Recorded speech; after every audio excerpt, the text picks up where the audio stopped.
श्रीगुरुभ्यो नमः। हरिः ओम्। ॐ जन्माद्यस्य यतोऽन्वयादितरतश्चार्थेष्वभिघ्नस्वराट् तेने ब्रह्महृदायादिकवये मुह्यन्ति यं सूरयः। तेजो वारिमृदां यथा विनिमयो यत्र त्रिसर्गो मृषा धाम्ना स्वेन सदा निरस्तकुहकं सत्यं परं धीमहि। सृष्टिस्थित्यप्ययेह नियतिदृशितमो बन्धमोक्षाश्च यस्मात् अस्य श्रीब्रह्मरुद्रप्रभृतिसुरनरद्वीषशत्रुरात्मकस्य विष्णोर्व्यस्ताः समस्ताः सकलगुणनिधिः सर्वदोषव्यपेतः पूर्णानन्दाव्ययो यो गुरुरपि परमश्चिन्तयेतं महान्तं धर्मविज्ञानवैराग्यपरमैश्वर्यशालिनः आनन्दतीर्थभगवत्पादान् वन्दे निरन्तरं। यस्य वाक्कामधेनुर्नः कामितार्थान् प्रयच्छति सेवेतं जययोगीन्द्रं कामबाणच्छिदं सदा। नौमि न्यायसुधादिकृज्जयमुनीन् श्रीपादराट्सन्मणीन् व्यासार्यान् विविधागमाब्धिविहरान् श्रीवादिराजानपि वन्देऽहं सवरान् रघुत्तमगुरून् वैदग्ध्यवरां निधीन् श्रीसत्यव्रतराघवेन्द्रमुनिपान् सद्बोधसध्यानपान्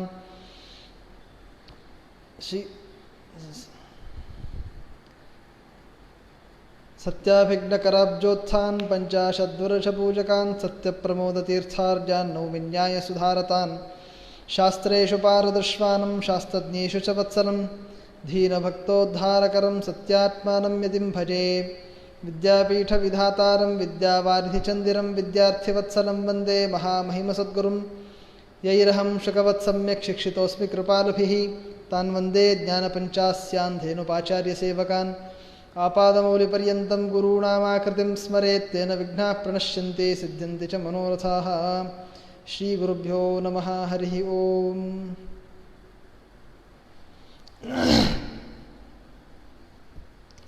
श्रीमद्भागवताचे तृतीय स्कंधाच्या अनुवादामध्ये प्रकर्ता आपण अनेक प्रकारचे विषय समजण्याचा प्रयत्न केला आहे. सज्जनांची संगतीची महिमा काय आहे त्याच्याबद्दल आपण कालच्या दिवशी ऐकलं होतं. आज सज्जन म्हणजे काय, कोणत्या व्यक्तीला सज्जन अशा प्रकारे म्हणतात. ज्या व्यक्तीच्या समागमाने आपल्यामध्ये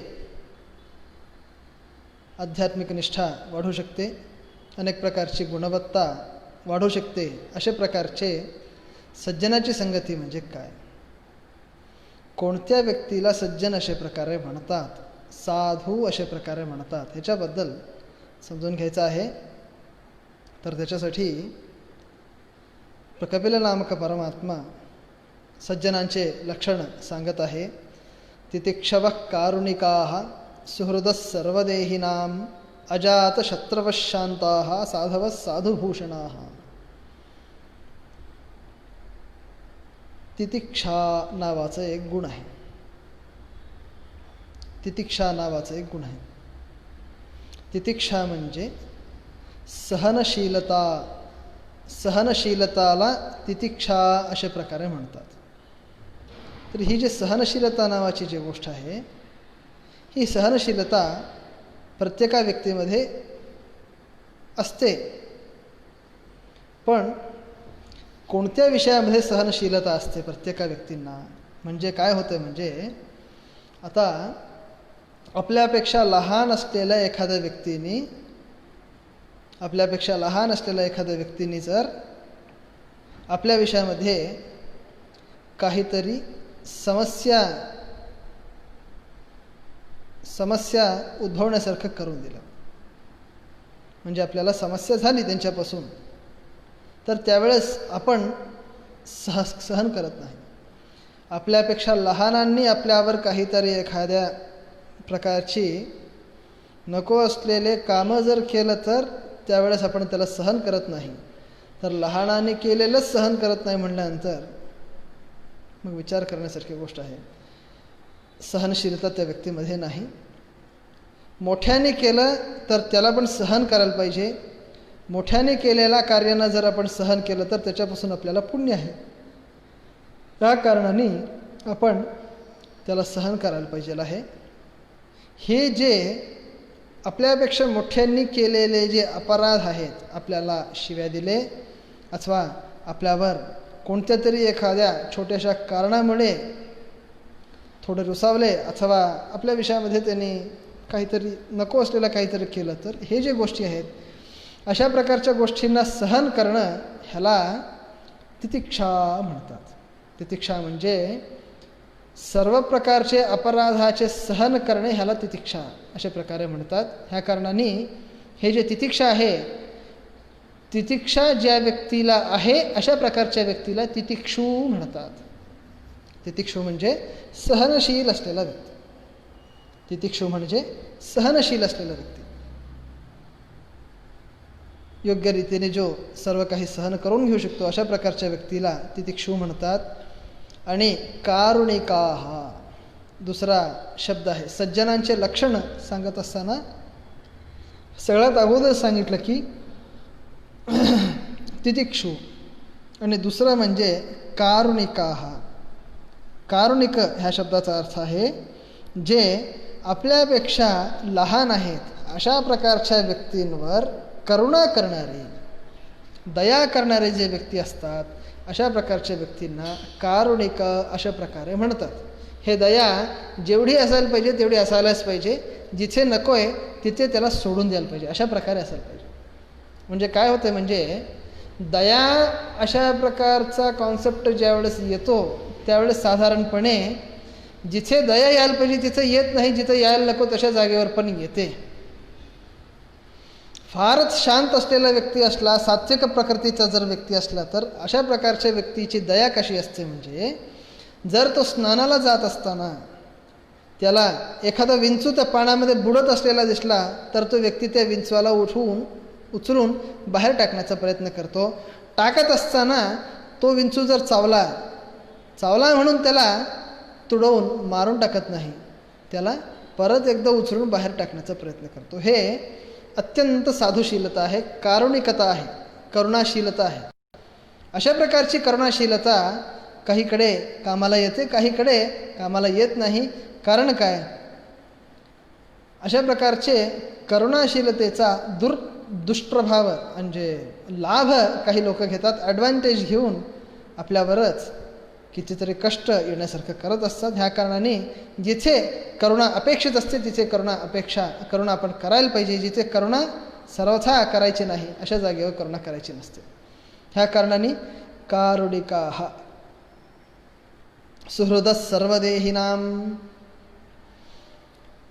देही म्हणजे देह धारण करणारे जीवलोक. सर्व जीवलोकांनाही जे व्यक्ती सुहृत आहे, सुहृत ह्या शब्दाचा अर्थ अनिमित्त उपकारक. आपले कोणतेही मित्र असलेले लोक आपल्याला उपकार करतात, पण उपकार करत असताना आपल्यापासून काहीतरी अपेक्षा ते लोक करत असतात. आपल्यापासून ते लोक कसल्या तरी प्रकारची अपेक्षा करत असतात, पण कोणत्याही प्रकारची आपल्यापासून अपेक्षा प्रत्युपकाराची भावना न ठेवून घेता जो व्यक्ती सर्वांचा उपकार करत असतो अशा प्रकारच्या व्यक्तीला सुहृत अशा प्रकारे म्हणतात. सुहृद सर्वदेहिनाम. सर्व लोकांचे जे सुहृत आहेत, अनिमित्त उपकारक आहेत, अशा प्रकारचे लोकांना सज्जन साधू अशा प्रकारे आपण समजायला पाहिजे. अजातशत्रवः. अजातशत्रू ज्यांचा जन्मतः कोणीही शत्रू नाही अथवा ज्यांचा शत्रू जन्मच घेतला नाही, ज्याचा शत्रू, अशा प्रकारच्या व्यक्तींना अजातशत्रू अशा प्रकारे म्हणतात. सर्वांना समान पाहणारे, सज्जनांच्या त्यांच्या विषयामध्ये कोणीही शत्रुभावना ठेवत नाही अशा प्रकारचे अजातशत्रवः. शांताः. शांत म्हणजे सदाकालामध्ये भगवंताचं चिंतन करणारे. शमो मन्निष्ठता बुद्धी अशा प्रकारे म्हणतात. या कारणाने शम म्हणजे भगवनिष्ठ असलेली बुद्धी, आणि त्या प्रकारचे भगवनिष्ठ असलेली बुद्धी ज्या व्यक्तीला आहे त्याला शांत अशा प्रकारे म्हणतात. शमो मन्निष्ठता बुद्धी ही दम इंद्रिय निग्रह. आणि अशा प्रकारच्या व्यक्तींना साधुभूषणाः.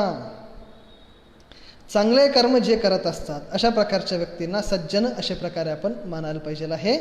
ह्या प्रकारच्या व्यक्तींना साधू सज्जन अशा प्रकारे म्हणतात. एवढंच नसतं, अजून काही गोष्टी आहेत. मयि अनन्येन भावेन भक्तिं कुर्वन्ति ये दृढां भक्तिं कुर्वन्ति ये दृढां मत्कृते त्यक्तकर्माणस्त्यक्तस्वजनबांधवाः मयी अनन्येन भावेन ये भक्तिं कुर्वन्ति. जे लोक पूर्णपणे जबाबदारी माझ्यावर टाकून कर्म करतात. कार्य करतात, अनेक लोक करत नाही असं नाही. अनेक लोक अनेक प्रकारचे कर्म करत असतात, पण करत असताना कधीही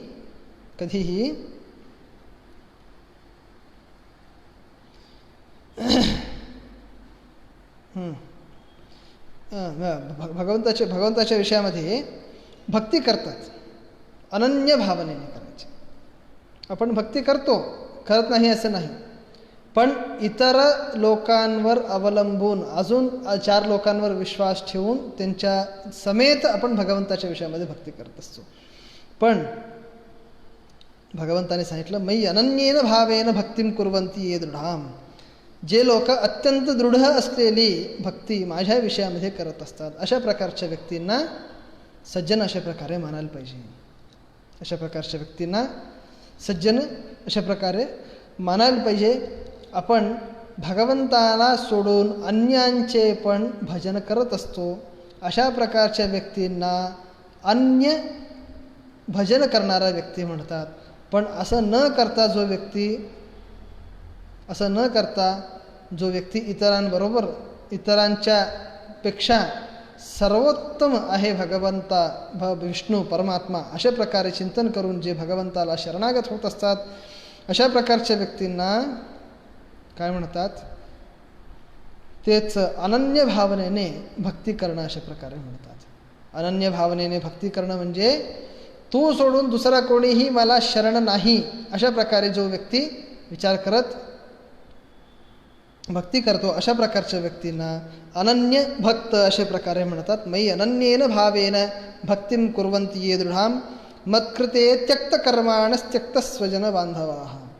माझ्या निमित्ताने, माझ्यासाठी, माझ्या प्रीत्यर्थ सर्व प्रकारचे कर्माचा फलाचा त्याग जे लोक करत असतात, अशा प्रकारचे भक्त माझे आहेत, अशा प्रकारे तुम्ही समजून घ्या. ह्याच्यासाठी एक गोष्ट सांगतात मध्वाचार्य, यादृशी मयि भक्ती स्यात् तादृश्यन्यत्र नैव चेत अन्यन्यभक्ती उद्रेकात सा यजैव तरे स्मृतिम. अनन्य भक्ती म्हणजे, त्याच्याबद्दल मध्वाचार्य एक गोष्ट त्यांनी अनन्य भक्तीच्या विषयामध्ये सांगतात. जे भगवंताच्या विषयामध्ये भक्ती केली जाते, इतरांच्या विषयामध्ये तशी प्रकारची भक्ती नसते, अशा प्रकारच्या भक्तीला अनन्य भक्ती अशा प्रकारे म्हणतात. या प्रकारची भक्ती जो करतो त्याला मुक्तीची प्राप्ती होत असते. आणि त्यक्त स्वजन बांधवाः, इतर लोकांची चिंता करत नाही. देव आहे ना, सगळी जबाबदारी आपण त्याच्यावर टाकलेली आहे ना, अनन्य भावनेने आपण त्याच्या शरणामध्ये गेलेला आहेत ना, तो आपली रक्षण करल, आपलं रक्षण करल म्हणल्यानंतर आपण कशाला टेन्शन घ्यायचं, अशा प्रकारे विचार करतात. या कारणाने मयि अनन्येन भावेन भक्तिं कुर्वन्ति ये दृढां मत्कृते त्यक्तकर्माणस्त्यक्तस्वजन बांधवाः मदाशया कथा मृष्टाः शृण्वन्ति कथयन्ति च तपन्ति विविधांस्तापान् ऐकात्म्यागतचेतसः.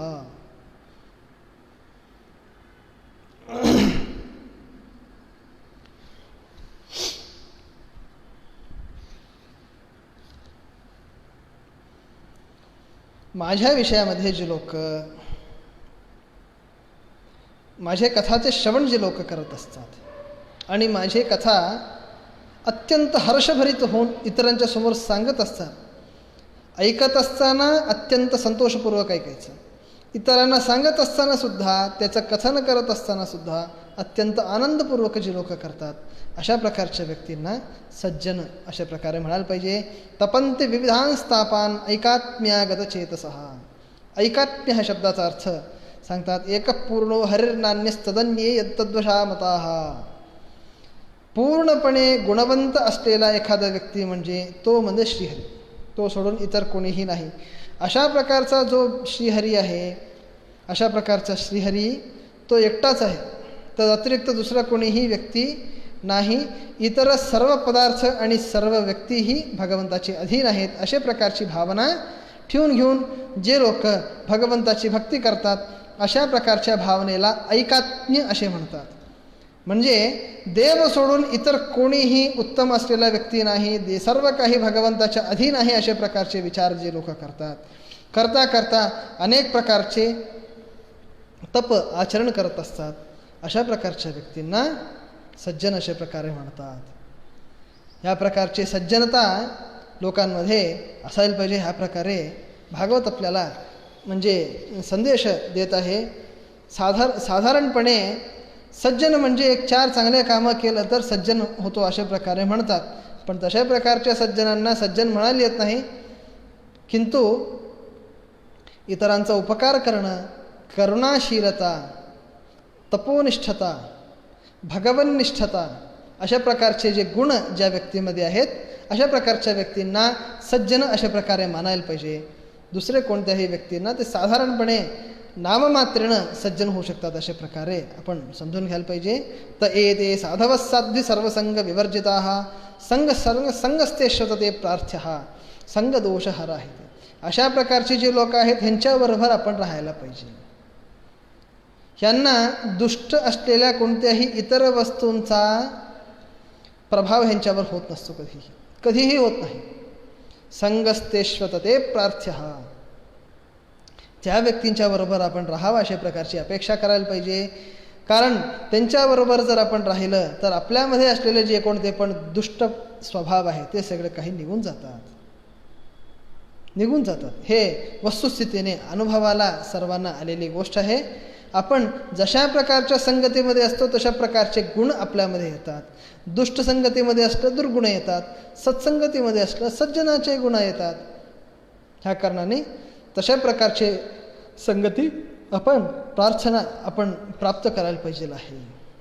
संगस्तेश्वतते प्रार्थ्यः संगदोषहर आहेत. त्या कारणाने सज्जनांची संगती फार उत्तम असते. त्या संगतीमध्ये असलेल्या व्यक्तींना भगवंताचे चिंतन होते, आपले पाप परिहार होत असतात. ह्याच्याबद्दल अजून एक गोष्ट आता सांगतात. सज्जनांच्या संगतीमध्ये राहिलं तर केवळ आपण सर्व प्रकारच्या पदार्थांचा भोग सोडतो, सर्व पदार्थांवर आपल्याला वैराग्य येतं, त्याच्यासाठी आपला उद्धार होतो असं नाही, असं काहीच नाही. त्याच्यासाठी एक गोष्ट सांगतात. सतां प्रसंगान् मम वीर्य संपदो भवन्ति हृत्कर्ण रसायनाः कथाः तज्जोषणादाश्वपवर्गवर्त्मनि श्रद्धावती भक्तिरनुक्रमिष्यति. सज्जनांच्या प्रसंगामध्ये ज्यावेळेस आपण येतो, सज्जनांच्या संगतीमध्ये आपण ज्यावेळेस येत असतो ना, त्यावेळेस माझे पराक्रम, माझे कथा त्या लोकांना ऐकायला मिळत असतात. कारण का, सज्जनांच्याबद्दल आतापर्यंत आपण ऐकलेलं आहे. जे सदाकालामध्ये माझं भजन करतात ते सज्जन आहेत. तर सज्जन असलेल्या व्यक्तीच्या प्रसंगामध्ये गेल्यानंतर त्याच्या संगतीमध्ये आपण राहिल्या वेळेस, त्याच्या संबंधामध्ये राहिल्या वेळेस तो व्यक्ती ज्या प्रकारचे कामं करतो आपण पण त्याच प्रकारचे कामं करायला लागणार. 4 दिवसामध्ये आपण पण त्या प्रकारे करायला लागणार. कारण का, आपल्याला पण त्यांच्याबरोबर राहून ते सगळं पाहून ते सगळं करण्याची सवय लागायला लागते. माझ्या अनुभवाची एक गोष्ट सांगतो.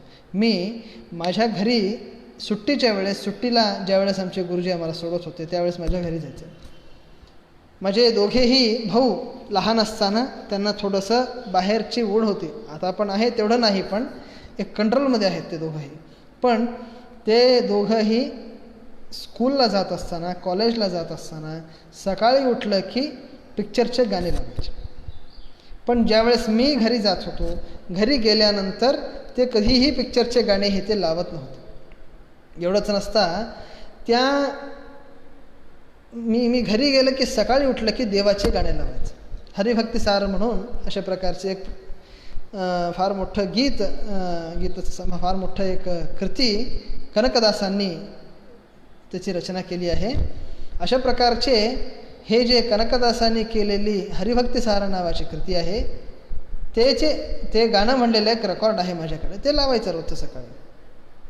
त्याच्यामध्ये एक गोष्ट येते, रक्षिसो नम्म ननवरता अशा प्रकारे एक गोष्ट येते. 10 वेळेस तीच गोष्ट येते. प्रत्येका पद्याच्या शेवटी ही एक गोष्ट येते. तर काय होतं म्हणजे प्रतिनित्यही सकाळी उठलं की मी ते गाणे लावायचं. जवळजवळ 108 पद्य आहेत. 1.5 तास लागते ते संपायला. 1.5 ते 1.5 तास काय तर लागतं. 4 भाग आहेत.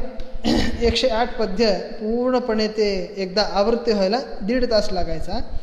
तर 1.5 तासामध्ये प्रतिनित्यही ऐकून ऐकून काय झालं म्हणजे थोड्या दिवसानंतर एका दिवशी मी सकाळी उठायला मला थोडंसं लेट झालं आणि दुसऱ्या दिवशी मी लेट होऊन उठलं तर त्या दिवशी मी गाणं लावलं नाही सहजपणे लावायला झाले. दुसऱ्या कोणत्या तरी कामामध्ये व्यस्त असल्यामुळे मला ते करायला झालं नाही. तर त्यावेळेस दुसऱ्या दिवशी काय झालं, माझे दोघंही भाऊ उठून त्याने विचारलं, काय दादा आज सकाळी तू नम्म ननवर्ता लावला नाहीस का? नम्म ननवर्ता लावला नाहीस का? त्यांना दुसरं काही कळत नव्हतं. आमच्या घरामध्ये कोणाला जास्त कन्नड येत नाही, मला कन्नड येतं. कन्नडामध्ये असलेली कृती होती, त्याच्यामध्ये शेवटी येत होतं नम्म ननवर्ता. आमचं रक्षण करा सदा कालामध्ये, अशा प्रकारे त्याचा अर्थ आहे. ते एक गोष्ट परत पुन्हा त्याचं रिपीट झाल्यामुळं त्या दोघांच्या डोक्यामध्ये ते मात्र बसलं होतं. आणि त्याने विचारलं दुसऱ्या दिवशी सकाळी उठून की नम्म ननवर्ता लावला नाहीस कशाला?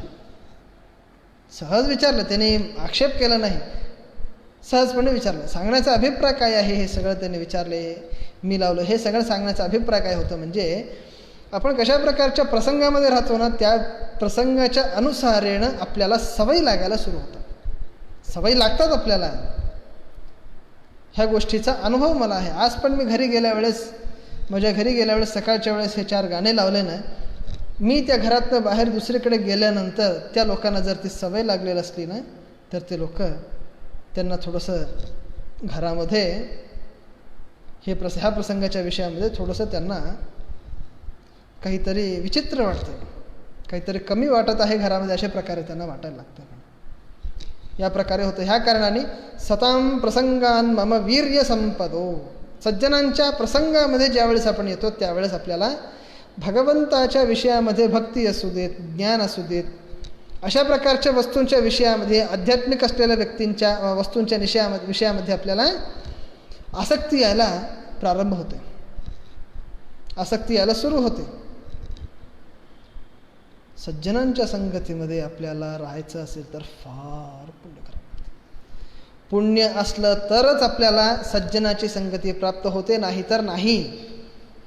उत्तर रामचरित नावाचे एक काव्य आहे, भवभूती नावाच्या कवीने केलेला उत्तर रामचरित नावाचं एक काव्य आहे. त्या काव्यामध्ये एक गोष्ट तो व्यक्ती सांगतो, सताम सद्भिः संघ कथमपि हि पुण्ये न भवती. फार सुंदर असलेली गोष्ट आहे. सताम सद्भिः संघः कथमपि हि पुण्ये न भवती. सज्जन असलेल्या व्यक्तीच्या बरोबर अजून एका सज्जन असलेल्या व्यक्तीला जर एकत्रित यायचं असेल तर त्याला पुण्याची आवश्यकता आहे. जर आपल्याला आज पुण्य असेल तर आपल्याला सज्जन असलेल्या एखाद्या व्यक्तीच्या बरोबर राहायला मिळेल, त्याची संगतीची प्राप्ती आपल्याला होईल, नाहीतर होऊ शकणार नाही. त्याच्यासाठी सताम सद्भिः संघः कथमपि हि पुण्ये न भवति. सज्जनांच्या बरोबर आपल्याला संगती जर प्राप्त व्हायची असेल तर त्याच्यासाठी पुण्याची आवश्यकता आहे. पुण्य नसता आपल्याला सत्संगतीची प्राप्ती होत नाही. ह्या कारणाने सज्जनांची संगती फार पुण्यकर असते आणि पुण्यापासूनच ती उपलब्ध होत असते. ह्या प्रकारची पुण्यकर असलेली सज्जनांची संगती आहे. त्या सज्जनांच्या संगतीमध्ये जो व्यक्ती येतो त्या व्यक्तीला भगवंताचे कथा ऐकायला मिळतात. भगवंताच्या विषयामध्ये भक्ती यायला आरंभ होते. भगवंताच्या विषयामध्ये त्या व्यक्तीला भक्ती क्रमशः त्याच्या मनामध्ये आसक्ती यायला लागते. ह्या प्रकारे सज्जनाच्या संगतीची महिमा आहे. काय सज्जनाच्या संगतीची महिमा? एक दिवस आपण सज्जनांच्या संगतीमध्ये असलं तर काय आपल्याला पुण्य प्राप्त होतं आहे, त्याच्याबद्दल एक कथा मी ऐकली होती. एक गोष्ट मी ते सांगतो. काय होतं म्हणजे एकदा वसिष्ठ आणि विश्वामित्र ऋषी त्या दोघांमध्येही एकदा वाद होते. विश्वामित्र ऋषींनी वसिष्ठ ऋषींना स्वतःच्या घरी जेवणासाठी बोलवलं होतं. जेवण झाल्यानंतर दक्षिणेच्या रूपाने त्यांनी वसिष्ठ ऋषींना 100 गोदानाच्या रूपामध्ये दिले. शतगोदान त्यांनी दिल्यानंतर कृष्णार्पणमस्तू म्हणले. त्यांनी ते गायींना घेऊन घरी गेले. दुसऱ्या दिवशी परत एकदा कालांतरामध्ये वसिष्ठ ऋषींनी विश्वामित्र ऋषींना स्वतःच्या घरी बोलवलं. घरी बोलावल्या वेळेस काय झालं म्हणजे विश्वामित्र ऋषी जेवण झाल्यानंतर त्यांना वसिष्ठ ऋषींनी दानाच्या रूपामध्ये काय द्यायचं अशा प्रकारे विचार केला. तर विश्वामित्रांच्या समोर वसिष्ठ ऋषी म्हणतात, मी अनेक काळापर्यंत बहुकालापर्यंत सज्जनांच्या संगतीमध्ये आहे.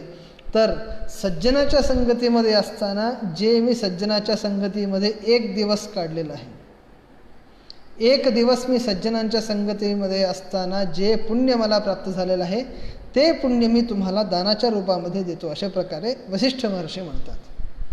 म्हणल्या वेळेस विश्वामित्र ऋषी हसायला लागतात. काय वसिष्ठ ऋषी, एक दिवस सज्जनाच्या संगतीचा पुण्य तुम्ही मला दानाच्या रूपामध्ये देतात का? मी केलेल्या दानामुळे तुमचं दान कुठे? जमीन आसमानचा फरक आहे. मी शतगोदान केलं तर तुम्ही एक दिवसाच्या सज्जनाच्या संगतीचं पुण्य मला दान देता म्हणता, काय आहे? हास्यास्पद असलेली गोष्ट आहे. अशा प्रकारे त्याने सांगितल्यानंतर नाही, ह्याचा निर्णय व्हायला पाहिजे, अवश्य होऊ द्या. मग विश्वामित्र ऋषी म्हणतात, मी जातो, घेऊन येतो निर्णय करण्यासाठी. तिघ देवतांना मी घेऊन येतो. सगळ्यात अगोदर इंद्रलोकामध्ये जातात. इंद्रलोकामध्ये ते इंद्रदेवाबरोबर त्यांना भेटून इंद्रदेवाला म्हणतात, इंद्रदेवा निर्णय करण्यासाठी तुम्हाला यायचं आहे, त्याच्यासाठी तुम्ही या. अशा प्रकारे सांगितल्यानंतर इंद्रदेव म्हणतात, नाही मी येत नाही, येऊ शकत नाही. स्वर्गाचा अधिपत्य आहे, स्वर्गामध्ये मला सगळ्या प्रकारचे कामं बघावं लागतात, मला यायला वेळ नाही. यमदेवाकडे जातात. यमदेव त्याच प्रकारे म्हणतात. सूर्याकडे जातात. सूर्य म्हणतो, दिवसभर पूर्णपणे सगळ्या समग्र जगाला प्रकाश देणं माझं काम आहे. एक दिवस जर सोडून टाकलं तर समस्या होऊन जाते, त्याच्यासाठी आय कॅनॉट डू दिस. अशा प्रकारे त्यांनी सांगितल्यानंतर दुसऱ्या दिवशी सहजपणे दुसऱ्या दिवशी नाही, विश्वामित्र ऋषी वापस येतात. वसिष्ठ ऋषी म्हणतात, मी जातो. त्यांनी जातात आणि इंद्रदेवाला म्हणतात, ह्या एका गोष्टीचा निर्णय करायचा आहे की सज्जनाची संगतीचा पुण्य फार मोठा की शतगोदानाचा पुण्य मोठा, ह्या गोष्टीचा निर्णय करायचा आहे. म्हटलं तर इंद्रदेव तशाच प्रकारे उत्तर देतात की मला ही जबाबदारी आहे. त्यावेळेस विश्वामित्र ऋषी वसिष्ठ ऋषी काय म्हणतात, तुम्ही काही काळजी करू नका, मी सज्जनाच्या संगतीमध्ये जे होतो, संगतीमध्ये असताना जे मला एक दिवसामध्ये पुण्य प्राप्त झालेलं आहे, त्या एक दिवसाच्या पुण्यामधला 3 भाग केलं तर 1/3 असलेला भाग मी घेऊन येऊन तुमच्या स्थानावर ठेवतो. आणि ते जे पुण्य आहे, स्वर्गलोकाचे आधिपत्याचे जे काम आहे, स्वर्गाधिपतीचं जे काम आहे, ते काम ते पुण्य करत राहील, तुम्ही या. त्यानंतर विश्वामित्र ऋषी परत एकदा यमदेवाकडे गेले होते. त्यानंतर वसिष्ठ ऋषी यमदेवाकडे जातात. म्हणतात, यमदेवा ह्या गोष्टीचा निर्णय होण्यासाठी तुम्ही या. त्याने म्हणतात, मला यमलोकाचं पालन करायचं आहे, काही काळजी करू नका. 1/3 ऑफ एका दिवसाचा पुण्य जे आहे त्याचा 1/3 असलेला भाग जे आहे ते भाग मी तुमच्या जागेवर ठेवतो. ते भाग सज्जनांचं संरक्षण करेल, तो यमलोकाचं पालन करेल, ते पुण्य. अशा प्रकारे त्याने सांगितलं. त्यानंतर त्याच प्रकारे सूर्याच्या स्थानावर उरलेला एक भाग जे होता ते पुण्य त्यांनी ठेवल्यानंतर ते जे पुण्य आहे त्या सूर्यासारखा तेजपुंजाचं काम करत होतं. तिघही देवता एकत्रित झाले, इंद्र, यम आणि सूर्य.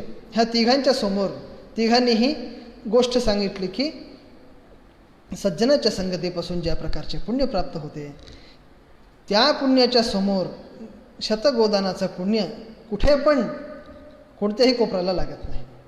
षोडश हजारो पट त्याच्यापेक्षा ते कमी आहे. अशा प्रकारे त्यांनी सांगितल्यानंतर त्यावेळेस त्याचा निर्णय झाला. म्हणजे सांगण्याचा अभिप्राय काय होता बघा, एक दिवसामध्ये सज्जनाच्या बरोबर राहिल्यानंतर एक दिवसाचं जे पुण्य आहे त्या पुण्यामध्ये 3 भाग केलं तर ते 3 भागाचे एक भागही इंद्रलोक, स्वर्गलोक, यमलोक आणि सूर्याची पदवी ह्या तिन्ही स्थानांवर राहून त्याचे कार्य करू शकतं. एक दिवसाचं सज्जनांच्या संगतीमध्ये असलेलं पुण्य म्हणजे विचार करण्यासारखी गोष्ट आहे. किती पुण्य आपल्याला त्या एका सज्जनाच्या संगतीपासून प्राप्त होतं. प्रचंड असलेल्या पुण्याची राशी एकेका क्षणामध्ये आपल्यापर्यंत येतच असते. ही आहे सज्जनाची संगतीची महिमा. सज्जनाच्या संगतीमध्ये असताना काय होतंय, जे लोक राहतात त्या व्यक्तींना माहीत आहे, जे लोक राहत नाहीत त्या व्यक्तींना कधीच कळू शकत नाही. सतां प्रसंगात मम वीर्य संपदो भवन्ति हृत्कर्ण रसायनाः कथाः तज्जोषणात आश्वपवर्गवर्त्मनि श्रद्धावती भक्तिरनुक्रमिष्यते. मोक्षमार्गामध्ये अत्यंत श्रद्धालू व्हायला लागतो मनुष्य. त्याला भगवंताची भक्ती त्या व्यक्तीच्या मनामध्ये यायला लागते. त्याच्या मनामध्ये असलेले सर्व प्रकारचे दोष क्रमशः एक एक एक एक एक एक एक एक कमी व्हायला लागतात. क्रमशः त्या सर्व दोषांचा नाश होऊन जातो. भक्त्यापमान जातविराग इंद्रियात दृष्टश्रुतात्मद्रविणानुचिंतया यत्तस्य यत्तो ग्रहणे योगयुक्तो यतिष्यते ऋजुभिर्योगमार्गैः. आत्तापर्यंत अनेक प्रकारचे मार्ग पुढे सांगणार आहेत. भक्तीचा मार्ग, त्या सगळ्या प्रकारच्या मार्गांचं अनुसरण करून करून करून एखादा व्यक्ती इतर वस्तूंची नश्वरता जी आहे, भगवंताची, मोक्षाची, अशा प्रकारची अध्यात्मनिष्ठेची जे नित्यता आहे, सार्थकता आहे, शाश्वतता जी आहे, ह्याच्याबद्दल तो व्यक्ती ज्ञान करून घेतो. ती समज त्याला येते. ते आल्यानंतर तो व्यक्ती विवेकपूर्वक बुद्धिपूर्वक इतर सर्व नश्वर असलेल्या अनित्य असलेल्या वस्तूंचा त्याग करून टाकतो. त्याग केल्यानंतर हे जे उपाय होते, पुढे जे सांगणार उपाय आहेत भक्तीचे उपाय, त्या भक्तीच्या उपायांचा अनुष्ठान करून करून करून तो व्यक्ती भक्ती प्राप्त करून घेतो. आणि त्याद्वारे असेवयायं प्रकृतेर्गुणानां ज्ञानेन वैराग्य विजृंभितेन योगेन मय्यर्पितया च भक्त्या मान् प्रत्यगात्मानमिहावरुन्धे. अशा प्रकारचा जो व्यक्ती आहे, ज्ञान भक्ती अत्यंत प्रबल असलेली भक्ती आणि त्यानंतर वैराग्य, अशा प्रकारचे हे जे तीन साधनाचे साठी अपेक्षित असलेले जे गुण आहेत, ह्या गुणांना सुंदर रीतीने अत्यंत प्रचुर परिमाणामध्ये त्याची प्राप्ती करून घेऊन सर्व कर्मांचा सदाकालामध्ये माझ्यामध्ये समर्पण करतो. करून करून माम प्रत्यगात्मानमिहावरुन्धे, अंतर्यामी असलेला माझा जो रूप आहे त्याचं दर्शन तो करून घेतो आणि त्याचे सर्व प्रकारचे दुःख नाश होऊन त्याला मुक्तीची प्राप्ती होत असते. अशा प्रकारे सज्जनांच्या संगतीची महिमा काय आहे आणि कशा प्रकारे एखादा मनुष्य स्वतःचा उद्धार करून घेण्यासाठी आध्यात्मिक मार्ग त्याच्यासाठी कारण होत असते, ह्याच्याबद्दल कपिल नामक परमात्म्याने ह्या एका श्लोकापर्यंत आत्तापर्यंत सांगितलेलं आहे. ह्याच्याबद्दल यथामती यथा वैभव आमच्या गुरूंच्या अनुग्रहाने ह्याचा अनुवाद करण्याचा छोटासा प्रयत्न केलेला आहे. कपिलोपदेश फार अत्यंत कठीण आणि फार मोठा असलेला भाग आहे. फार मोठा म्हणजे आत्तापर्यंत केवळ मी 27 श्लोकांचा अनुवाद केला आहे. केवळ 27 श्लोक, 5 दिवसामध्ये केवळ 27 श्लोकांचा अनुवाद मात्र मी केलेला आहे. ह्याच्याबद्दल मग विचार करा, समग्र भागवताचे एक एक श्लोकाचे अनुवाद पूर्णपणे रोजचा आपण भागवत सप्ताह करून रोजचं एक 8 ते 10 तास जरी बसलं तरीसुद्धा भागवताच्या एकेका श्लोकाचा अर्थ अथवा विस्तार रीतीने भागवताच्याबद्दल समजून घेणं फार कठीण आहे. इतके विषय, इतके संदेश आपल्याला भागवत आणि तत्रापि कपिलोपदेश, प्रल्हाद राजाने केलेलं नरसिंहाचे स्तोत्र आणि 11 स्कंद, हे सगळेही विषय आपल्याला फार सुंदर रीतीने, पंचम स्कंदामध्ये येणारे भवाटवी वर्णन म्हणजे रहुगण राजाला जडभरताने केलेला उपदेश, हे सगळे उपदेश फार सुंदर असलेले एक एक छोटे छोटे भाग आहेत. ह्या भागांचा चिंतन आणि अनुवाद आपण विशेष रीतीने श्रवण करायलाच पाहिजे. भागवताची विशेषता म्हणजे आपण जर भागवताच्याबद्दल समजून घ्यायचं असेल तर सद्यो हृद्यवरुध्यते त्र कृतभिः शुश्रूषुभिस्तत्क्षणात्. पुराणांचं श्रवण केलं तर त्याच्यापासून आपल्याला भगवंताच्या विषयामध्ये ज्ञान होतं आहे, होत नाही असं नाही. भगवंताच्या विषयामध्ये आपल्याला भक्ती प्राप्त होते, पण त्याला थोडंसं वेळ लागतं. आपण भागवताच्या महात्म्यामध्ये आपण ऐकतो, आपण ऐकलेलं आहे की भागवताच्या महात्म्यामध्ये नारद महर्षी येऊन ज्ञान आणि वैराग्य जे की भक्तीचे पुत्र आहेत, त्या दोघांच्या कानामध्येही समग्र वेद इतिहास पुराण सर्वांचाही उपदेश करतात, पण ते दोघेही उठू शकत नाहीत. एकदा उठून जोरात जांभळ्या देतात आणि लगेच झोपतात. त्यांच्यामध्ये कसल्याही प्रकारचे विकार होत नाहीत. पण त्यानंतर ज्या वेळेस भागवताचं ज्ञानसत्र करतात त्यावेळेस ते भक्ती तरुण असतेच, त्याबरोबर ज्ञान आणि वैराग्य भक्तीचे पुत्र ते दोघंही तरुण झालेले असतात. ह्या प्रकारे आपण पाहतो. म्हणजे ज्ञान, भक्ती आणि वैराग्य ह्या तिन्ही गोष्टींना पुष्टी ह्या एका भागवतापासून आपल्याला मिळत असते. अशा प्रकारे आपण समजून घ्यायला पाहिजे आहे. इतर पुराण वेद ह्यांचे प्रवचन आपण ऐकलं तर त्याच्यापासून भक्ती प्राप्त व्हायला थोडंसं वेळ लागू शकतो. पण भागवताच्या विशेष म्हणजे सद्यो हृद्यवरुध्यते. तो विष्णू भगवान आपल्या मनामध्ये सद्यो हृद्यवरुध्यते, तत्क्षणामध्ये आपल्या मनामध्ये येऊन त्याचा आवास होतो. अशा प्रकारे हा एका ग्रंथाचा विशेष आहे. ह्या भागवताची महिमा अशा प्रकारे आहे. ह्या कारणाने भागवताचं श्रवण आपण प्रतिनित्यही करायला पाहिजे. श्लोकार्धपादं वा यो नित्यं भागवतं पठेत न तस्य पुनरावृत्ती ब्रह्मलोकात कदाचन. ह्या भागवताचा अनुवाद प्रतिनित्यही एक श्लोक, अर्धा श्लोक अथवा गिर्धा श्लोक तरी जो व्यक्ती ऐकत असतो, अशा प्रकारच्या व्यक्तीला निश्चितपणे भगवंताचा अनुग्रह होऊन मोक्षासाठी साधन मार्ग अत्यंत अविलंबेनं लवकरात लवकर त्याला प्राप्त होतं. अशा प्रकारे आपण समजून घ्यायला पाहिजे आहे. भागवत म्हणजे साधारण असलेली गोष्ट नाही. भागवत म्हणजे एका शब्दामध्ये सांगायचं असेल तर भागवत म्हणजे भगवंताचे ऑटोग्राफ आहे. भागवताच्या एकेका श्लोकाच्या एकेका पदामध्ये सुद्धा भगवंताचं सन्निधान आहे. त्याचं पारायण केल्या मात्रेनं आपल्याला अपार पुण्याची राशी प्राप्त होते. एवढंच नसता वेदाक्षराणी यावंती स्फलितानि द्विजादिभिः तावंती हरिनामानि कीर्तितानि न संशयः.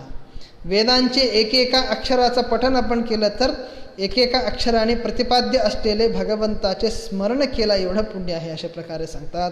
तर विचार करा, वेद समान इदं भागवतं नाम पुराणं ब्रह्मसंहितं. ब्रह्म म्हणजे वेद, ब्रह्मसंहित म्हणजे वेद समान असलेलं पुराण आहे अशा प्रकारे सांगतात. मग वेद समान आहे म्हणल्यानंतर ह्याच्यामध्ये भगवंताचं सन्निधान कशा प्रकारे असणारे विचार करण्यासारखी गोष्ट आहे.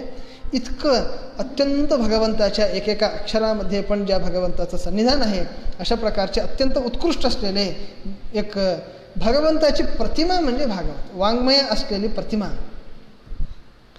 यदा स्वकीयं यद भवे तेजः तच्च भागवते व्यधात. परमधामाला जात असताना कृष्णाने ह्या एका भागवतामध्ये स्वतःचं एक अंश ठेवून ह्याच्यामध्ये स्वतःचं एक सन्निधान सोडून गेला. तेनेयं वाङ्मयी मूर्ती प्रत्यक्षा वर्तते हरेः. ह्या कारणाने वाङ्मय असलेली भगवंताची प्रतिमा म्हणजे श्री भागवत. आपल्याला जास्त काही करायची गरज नाही. घरामध्ये आपण भागवताचं पुस्तक ठेवून घेऊन केवळ अशा प्रकारे काढायचं, असं बघायचं, एक अर्धा श्लोक वाचायचं, बंद करून ठेवून टाकायचं. एवढं केलं तरी सुद्धा आपल्याला फार पुण्य आहे. पारायण केलं फार पुण्य आहे. अर्थानुसंधानपूर्वक जर पारायण केलं तर त्याला तर त्या पुण्याची तर मिती नाही. इतकं पुण्य आपल्याला प्राप्त होतं भागवतापासून. भागवताची महिमा फार आहे. वेद इतिहास पुराण जर आपण श्रवण केलं आणि भागवत श्रवण केलं, ह्या दोन्ही ह्याच्यामध्ये फरक आहे. किती फरक आहे म्हणजे आपण ऊस खात असतो. ऊस खाऊन त्याचा रसाचा आस्वादन करायला, ऊसाच्या रसाला आस्वादन करायला, ऊस चवून त्याचा रस काढून त्यानंतर त्याचं आस्वादन करायला आणि डायरेक्टली ऊसाचा रस काढून दिल्यानंतर आस्वादन करायला जेवढं फरक आहे तेवढं फरक आहे वेदांचा आणि इतर पुराणांचा श्रवण करायला आणि केवळ भागवताचं श्रवण करायला. भागवत म्हणजे ह्या समग्र वेदांचा, इतिहासांचा, सर्वांचा सारभूत असलेला एक भाग म्हणजे श्रीमद भागवत आहे. इतकं सुंदर असलेलं पुराण आहे. ह्याच्याबद्दल एक दोन गोष्टी सांगण्यासाठी व्यासवाणी ह्या एका पेजद्वारे मला एक अवकाश मिळाला. हे माझ्या पुण्याचं त्यांना मी ज्यांनी हे अवकाश करून दिला त्यांना मी धन्यवाद देत आहे, धन्यवाद सांगत आहे. कारण काय, भागवताची कथा सांगणं म्हणजे फार मोठे पुण्याचं कार्य आहे. अशा प्रकारचे पुण्याचे कार्य माझ्यासाठी अनुकूल करून देण्यासाठी व्यासवाणीच्या सर्व इतर कार्यकर्त्यांना, ह्या पेजच्या नियोजकांना सर्वांनाही अनेक धन्यवाद सांगता. त्यांना, त्यांच्या घरच्यांना सर्वांनाही भगवंताने विशेष रीतीने भक्तीची प्राप्ती आणि विशेष रीतीने भगवंताचे ज्ञान त्यांना होण्यासारखे त्यांना विशेष रीतीने अनुग्रह करावे अशा प्रकारे प्रार्थना करूया. कपिल नामक परमात्मा त्याच्याबद्दल आपण प्रार्थना करायची असेल तर पायादेव कपिल कर्मबंधात, आपण जे कोणते पण प्रकारचे कर्म करत असतो त्या कर्मांमध्ये जे आपल्यापासून संसारामध्ये अडकावून ठेवणारे ज्या कोणते पण प्रकारचे कर्म आपण करत असतो ते कर्म आपल्याद्वारे न होण्यासारखं जर व्हायचं असेल कपिल नामक परमात्म्याचं चिंतन आपण करायला पाहिजे आहे. फार सुंदर रीतीने नारायण वर्मामध्ये कपिल नामक परमात्म्याच्या बद्दल सांगितलेलं आहे. पायादेव कपिल कर्मबंधात, कर्माच्या बंधनापासून अयोग्य असलेले कर्म करून ह्या संसारामध्ये राहून, संसारामध्ये अडकून, ह्या संसारामध्ये आपल्याला ह्या एका कर्मांपासून इथंच गुंतवून ठेवण्यासारखं जे करत असतात त्या ह्याच्यापासून आपल्याला त्या एका गुंतवणुकीपासून, त्या बंधनापासून मुक्त करून आपल्याला स्वतःची भक्ती, भगवत भक्ती आपल्याला प्राप्त करून द्यावी अशा प्रकारे त्या कपिल नामक परमात्म्याच्या चरणी आपण प्रार्थना करता हे दोन गोष्टी आपण भगवंताच्या चरणी समर्पण करूया. ह्या एका अनुवाद करण्यासाठी मला अनुकूल करून दिलेल्या ह्या पुनरपी त्यांना धन्यवाद समर्पण करता. हे दोन गोष्टी केवळ माझ्या गुरूंच्या अनुग्रहाने, केवळ माझ्या गुरूंच्या अनुग्रहाने हे दोन गोष्टी सांगण्याचा मी प्रयत्न केलेला आहे. त्यांनी जे सांगितलेलं आहे तेच गोष्ट मी थोडं कमी जास्त करून सांगितलेलं आहे. कमी जास्त पण त्यांच्या अनुग्रहानेच आहे, त्यांच्या अनुग्रहानेच एक दोन गोष्टी सांगण्याचा प्रयत्न केलेला आहे. ह्या कारणाने विशेष रीतीने भगवंताने विशेष रीतीने ज्ञान, भक्ती, वैराग्य सर्व पुरुषार्थ इष्टार्थ देऊन आपले सर्वांचे आणि माझे अनुग्रह करून उद्धार करावे अशा प्रकारे भगवंताच्या चरणी प्रार्थना करता. हे दोन गोष्टी त्या भगवंताच्या चरणी आणि माझ्या गुरुंतर्गत असलेल्या भगवंताच्या चरणी तुम्ही सर्वांनीही समर्पण करा. तुम्ही सर्वही समर्पण करा, मी पण समर्पण करतो. समर्पण करून भगवंताला अनुग्रहाची प्रार्थना करूया. श्रीकृष्णार्पणमस्तु. नाहं कर्ता हरिः कर्ता तत्पूजा कर्मचाखिलं तथापि मत्कृता पूजा तत्प्रसादेन नान्यथा तद्भक्तिस्तत्फलं मह्यं तत्प्रसादः पुनः पुनः कर्मण्यसो हरावेवं विष्णोस्तुत्यकरः सदा कायेन वाचा मनसा इन्द्रियैर्वा बुद्ध्या आत्मना वा प्रकृते स्वभावात् करोमि यद्यत् सकलं परस्मै नारायणायेति समर्पयामि. अक्षयं कर्म यस्मिन् परे स्वर्पितं प्रक्षयं यान्ति दुःखानि यन्नामतः अक्षरो यो अजरः सर्वदैवामृतः कुक्षिगं यस्य विश्वं सदा अजादिकं प्रीणयामो वासुदेवं देवता मण्डलाखण्डमण्डलम् अनेन भावयत्पुण्यं तदाप्नोतु गुरुर्मम यः सर्वगुणसम्पूर्णः सर्वदोषविवर्जितः प्रियदां प्रीतये बालं विष्णुर्मे परमः सुहृत्. श्रीकृष्णार्पणमस्तु.